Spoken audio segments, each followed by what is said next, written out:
नमस्कार global top न्यूजमा स्वागत छ म विनिता। प्रतिनिधि सभाको बैठक 9 बजे स्थगित भएको छ। सूचना टास्क गरेर भोलि बिहान 11 बजेसम्मको लागि गरिएको हो। प्रतिनिधि प्राधिकरणबाट कुलमान खिसिङलाई हटाउने निर्णयको प्रधानमन्त्री केपी शर्मा ओलीले स्पष्टीकरण दिनुपर्ने माग राख्दै विपक्षीहरूले सदन अवरोध गर्दै आइरहेका छन्। विपक्षीले प्रधानमन्त्रीले जवाफ दिनुपर्ने माग गरेपछि प्रधानमन्त्रीले दिने पक्षमा छैनन्। हिजो पनि विपक्षीको विरोधपछि स्थगित भएको सदन आज बिहान 11 बजेका लागि राखिएको थियो, तर विपक्षीले अडा नछाडेपछि दिउँसो 2 बजेसम्मका लागि स्थगित गरिएको थियो। सभामुख देवराज घिमिरेले दलका प्रमुख सचेतकहरूसँग संवाद गर्दा पनि कुरा नमिलेपछि भोलिसम्मका लागि स्थगित गरिएको हो। प्रधानमन्त्री केपी शर्मा ओलीले पीडित केन्द्रित भएर शान्ति प्रक्रिया टुङ्ग्याउने कुरामा सरकार लागि परेको बताएका छन्। बिहिबार काठमाडौँमा आयोजित संक्रमणकालीन न्याय सम्बन्धी राष्ट्रिय सम्मेलनमा प्रधानमन्त्री ओलीले नेपालले मौलिक किसिमले शान्ति प्रक्रिया आफैले सुरु गरेको र आफैले अगाडि बढाएको बताए। आफूले शान्ति प्रक्रियाका काम बाँकी रहेका काम टुङ्गो लगाउन र सफल पार्न मात्र चाहेको र त्यसको श्रेय आफूलाई नचाहिने उनको जिज्ञेर छ। प्रधानमन्त्री ओलीले पीडितका घाउमा मलम लगाउन र अबबाट नेपालमा अशान्ति हुँदैन भन्ने कुराको ग्यारेन्टी गर्न आवश्यक रहेको बताए। शान्ति प्रक्रियाका बाँकी काम कांग्रेस सभापति शेरबहादुर देउवा, पुष्पकमल दाहाल र आफू बीचको समझदारीमै टुङ्ग्याइने उल्लेख गर्दै प्रधानमन्त्री ओलीले तीन राजनीतिक दलहरूले संकल्प गर्ने हो भने धेरै समय नलाग्ने स्पष्ट पारे। प्रधानमन्त्री ओलीले जनतालाई सन्तुष्ट बनाएर जाने बाटो राजनीतिक दलहरूले लिनुपर्ने स्पष्ट पार्दै अशान्ति भड्काउने दिशामा नजान सबै राजनीतिक दलहरूसँग आग्रह गरे। आज अधिनायकवादी नभई लोकतान्त्रिक सरकार रहेको दावी गर्दै उनले जनताका सुझाव सुन्नका लागि आफू सदैव तयार रहेको बताएका छन्। नेपाल विद्युत प्राधिकरणको कार्यकारी निर्देशकमा नियुक्त भएका हितेन्द्र देव साक्यको रिट निवेदन सर्वोच्चमा दर्ता भएको छ। बुधबार नै सर्वोच्चमा रिट निवेदन दिए पनि उनको रिट आज मात्र दर्ता भएको हो। उनलाई चैत्र 15 गते 10 बजे पेशी तारिखमा अदालतमा हाजिर हुन भनिएको छ। साक्यले 11 पृष्ठको 11 बुँदे प्रति निवेदन पत्रमा आफ्नो सेवाको शर्त अन्तर्गत मन्त्री परिषदले निर्धारण गरेको 4 वर्षको पदावधि सम्झौताको दफा 3.1 मा 29 माघ 2077 देखि 28 माघ 2081 माघसम्म कायम गरेको भन्दै त्यसको न्याय निरूपण नगरी अरू थप प्रक्रिया अघि नबढाउन माग गरेका छन्। निवेदन पत्रमा साक्यले पदीय जिम्मेवारी निर्वाह गरी आएको अवस्थामा आफूलाई 2078 श्रावण 27 गते इमेलको माध्यमबाट ऊर्जा विशेषज्ञ सदस्य नियुक्ति गर्ने विषयको प्रत्यस्ती सरकार र नेपाल सरकार मन्त्री परिषदले 2078 श्रावण 25 को निर्णय अनुसार आफूलाई नेपाल विद्युत प्राधिकरणको कार्यकारी निर्देशक पदमा खाइपाई आए सरहको पारिश्रमिक तथा सुविधा उपलब्ध गराउने गरी नेपाल विद्युत प्राधिकरणबाट जल तथा ऊर्जा आयोगको ऊर्जा विशेषज्ञ सदस्य पदमा पूरा समय काम गर्ने गरी 4 वर्षका लागि नियुक्ति गरिएको छ भन्ने बेहोराको पत्र प्रेषित गरिएको उल्लेख गरिएको छ। उनले निवेदन पत्रमा सुनवाई भई किनारा नभएका कारण आफूले नेपाल विद्युत प्राधिकरणको कार्यकारी निर्देशकको पदावधि बाँकी रहेको भए पनि पदाधिकारी प्रयोग नगर्नबाट वञ्चित भई आएको पनि उल्लेख गरेका छन्। साथै पदमा रही कार्य गरे बापत प्राप्त हुने आर्थिक लाभ समेतबाट वञ्चित भएको उल्लेख गरेका छन्। यसअघि आफूलाई गैरकानुनी रूपमा पदमुक्त गरिएको दावी गर्दै नेपाल विद्युत प्राधिकरणका पदमुक्त कार्यकारी निर्देशक कुलमान खिसिङले पेश गरेको रिट निवेदन पनि आज सर्वोच्च अदालतमा दर्ता भएको छ। राज संस्था पुनर्स्थापनका लागि गठित संयुक्त जन आन्दोलन समितिका कमान्डरको जिम्मेवारी दुर्गा प्रसाईलाई दिएको छ। समितिका संयोजक नवराज सुवेदीले बिहिबार राजधानीमा एक पत्रकार सम्मेलन आयोजना गर्दै प्रसाईलाई कमान्डरको जिम्मेवारी दिएको जानकारी दिएका छन्। प्रसाईको नेतृत्वमा शुक्रबार काठमाडौँमा प्रदर्शन हुँदैछ।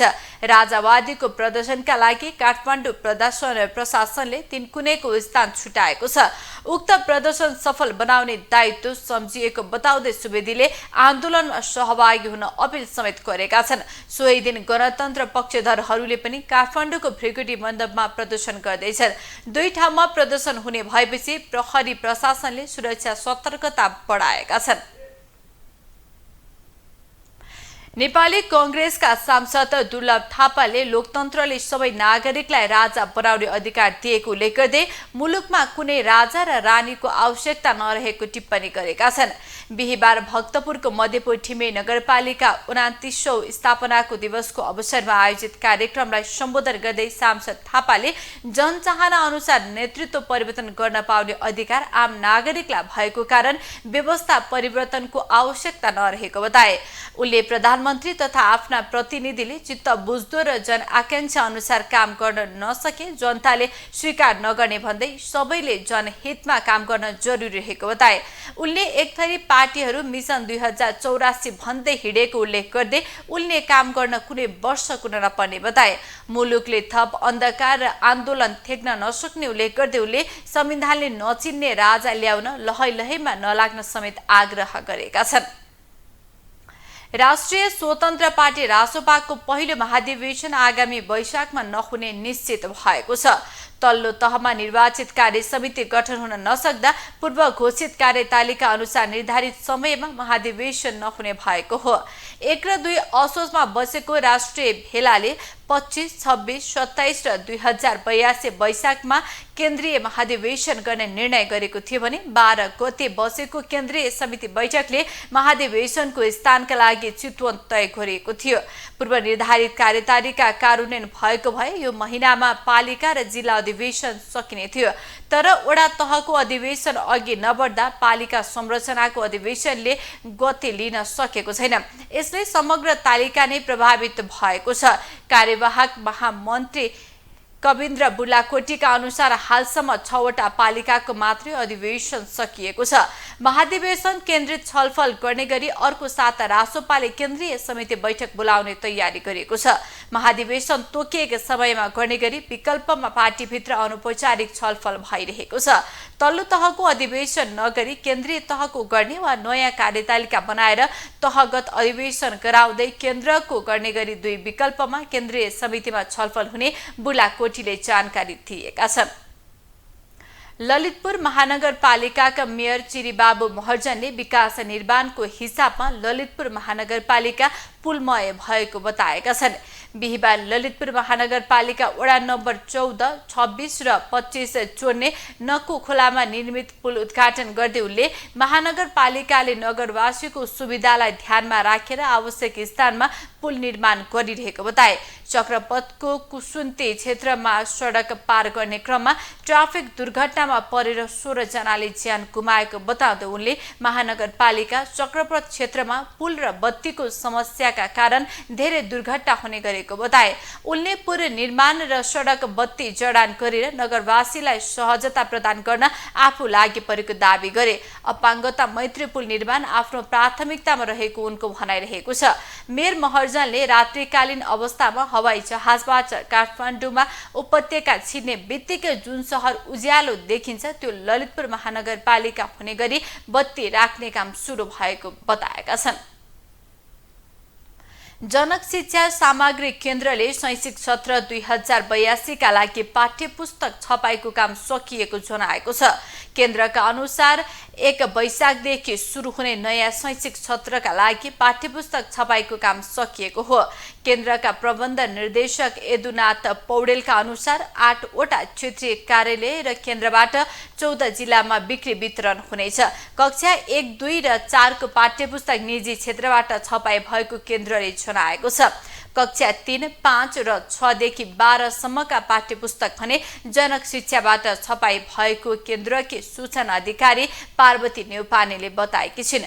उनका अनुसार यो वर्ष 1,79,12,000 थान किताब छपाई गर्ने लक्ष्य केन्द्रले लिएको थियो, जसमा 1,63,66,000 पुस्तक छपाई भइसकेको छ। करिब 20,000 जति कक्षा 3 र 5 को किताब अघिल्लो वर्षको स्टक छ। पुस्तक वितरणका लागि केन्द्रले तालिका नै बनाएको छ। 1 वैशाखभित्र सबै जिल्लामा पुस्तक पुर्याउने गरी केन्द्रले तालिका बनाएको छ। हस्त ग्लोबल टप न्यूज अहिलेलाई यति नै। ग्लोबल टेलिभिजन हेर्दै गर्नुहोला। नमस्ते।